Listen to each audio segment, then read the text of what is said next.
Ever have one of those moments, where you picture something going wrong and it just sends chills down your spine?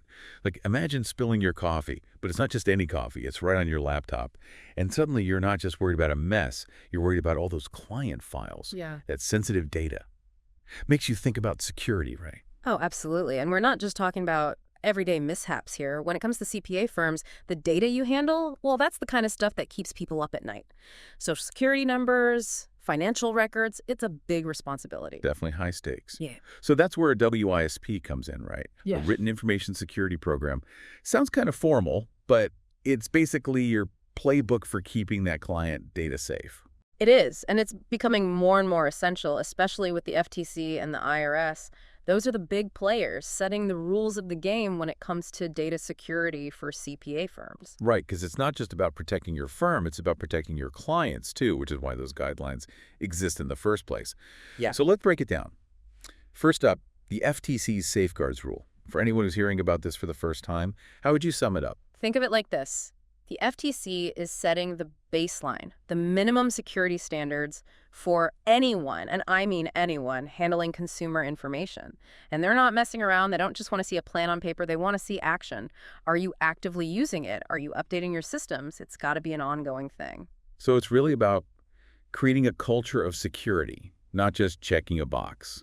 100%. And for good reason. Look, Yeah. a data breach, yeah, can hit you with fines and all that, but honestly, the worst damage, your reputation, that client trust that you've worked so hard to build, that's not easily won back. That's a really good point. Okay, so that's the FTC laying the groundwork. What Yeah. about the IRS? What are they zeroing in on? So the FTC sets the stage, and then the IRS comes in with their own set of rules, right?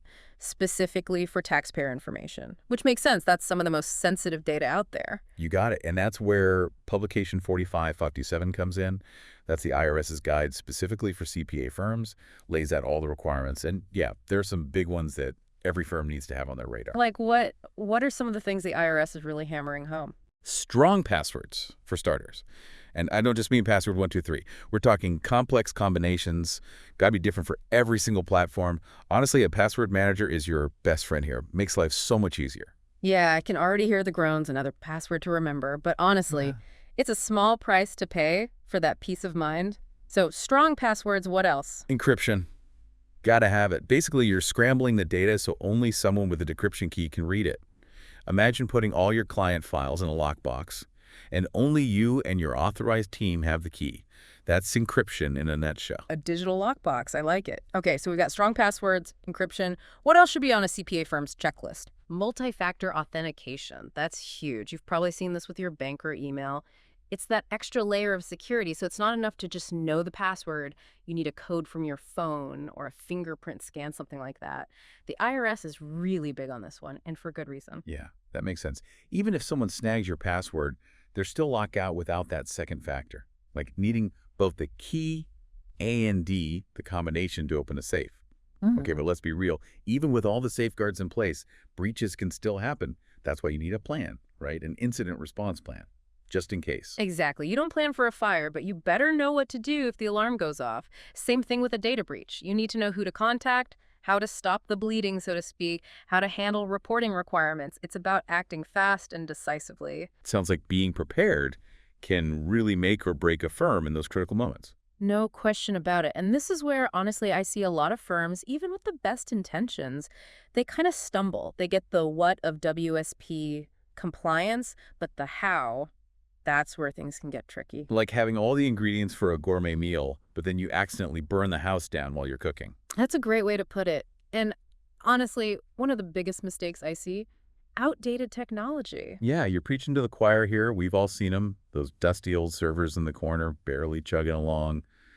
Easy to forget about, but man, talk about a recipe for disaster. It really is. It's like you wouldn't expect to win a race with a car from the 80s, right? You might get some style points, but that's about it. Same goes for technology and security. You need the right tools for the job. And speaking of the right tools, you mentioned earlier how important it is to really vet those third-party vendors. What's the big deal there? Think of it this way. You could have top-notch security within your own firm, but if you've got a payroll provider, an IT guy, anyone handling that sensitive client data, and their security is lax, well, That's a weak link in the chain, isn't it? So even if I'm doing everything right, if my vendor drops the ball, I'm still in hot water. You got it. The FTC knows this, by the way, the Safeguards Rule. It specifically mentioned oversight of service providers. It's not enough to just trust them. You got to verify. So no resting on your laurels, even for a second. Exactly. And that brings me to another common mistake. The set it and forget it mentality. This isn't a one-time thing, WISP compliance. It's a marathon, not a sprint. The threats are constantly evolving. New viruses, phishing scams, hackers getting smarter by the minute.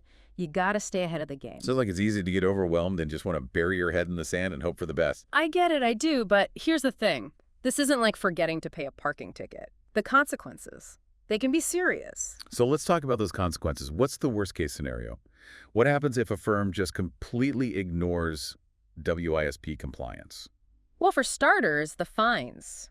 They can be hefty, enough to put a real dent in your finances, and then there's the hit to your reputation. In this business, trust is everything, right? You lose that, it's tough to earn back. And we haven't even touched on potential lawsuits. Oh, right. You have clients whose data has been compromised. They could very well come knocking. And even if you avoid a trial, those legal fees add up fast, not to mention potential settlements. It really puts things into perspective, doesn't it? This isn't just about data. It's about livelihoods. It's about people's lives. Absolutely. And that's why I always say, think of WSP compliance as an investment, not a cost. It's about peace of mind, knowing you've done everything you can to protect your firm, your clients, everyone. Couldn't agree more. Well, I think the takeaway here is pretty clear. WSP compliance is non-negotiable. It's about creating that culture of security, being proactive, and understanding that the stakes are high. Well said. Yeah. Because let's be honest, nobody wants to have that conversation with a client explaining that their information was compromised because corners were cut. That's a conversation and a situation every firm wants to avoid.